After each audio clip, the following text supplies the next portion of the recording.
नमस्कार.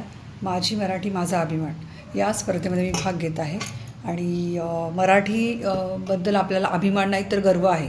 कारण मराठी महाराष्ट्राला आपल्या महाराष्ट्रभूमीला संतांची भूमी असं म्हटलं जातं आणि इतक्या चांगल्या चांगल्या संतांनी आपल्याला शिकवण दिलेली आहे. हे महाराष्ट्रात झालेलं आहे आणि मराठी संत खूप आहेत. त्यांची म्हणजे सगळ्यांना माहितीच असेल, त्यांची खूप मोठी त्यांनी खूप ग्रंथ वगैरे लिहून ठेवलेले आहेत आणि आपण ज्ञानेश्वरी म्हणा, भगवद्गीता म्हणा, म्हणून मला माहिती आहे की आपल्याला आपल्या पेहरावरनं आणि आपल्या भाषेवरनं तर पण ओळखलं जातं. आणि ही आपली भाषा इतकी समजायला खूप सोपी आहे, शिकायला पण खूप सोपी आहे.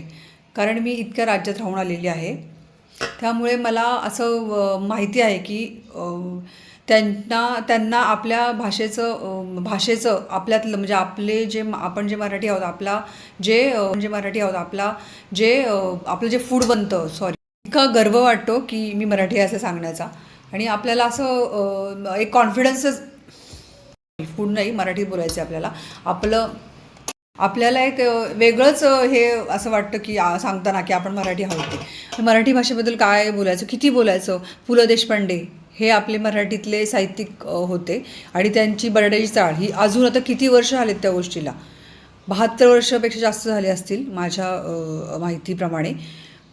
पण आपण अजूनही ती बर्डाची चाळ, त्यांचं पुस्तकं वाचतो आणि आपण त्यांचं एकपात्री जेव्हा ते बोलायचे तेव्हा आपण किती त्यांची लेखणी आणि त्यांची ती बोली भाषा ह्याच्याबद्दल त्यांनी खूप काही त्या पुस्तकात लिहून ठेवलं की बोली भाषा. आणि मराठीमध्ये पण खूप भाषांचे प्रकार आहेत विविध. म्हणजे आपण वेगवेगळ्या शहरात गेलो, पुण्यात पण आपण जर साताऱ्याला गेलो तिकडची वेगळी भाषा आहे, कोल्हापुरात गेलो वेगळी भाषा आहे.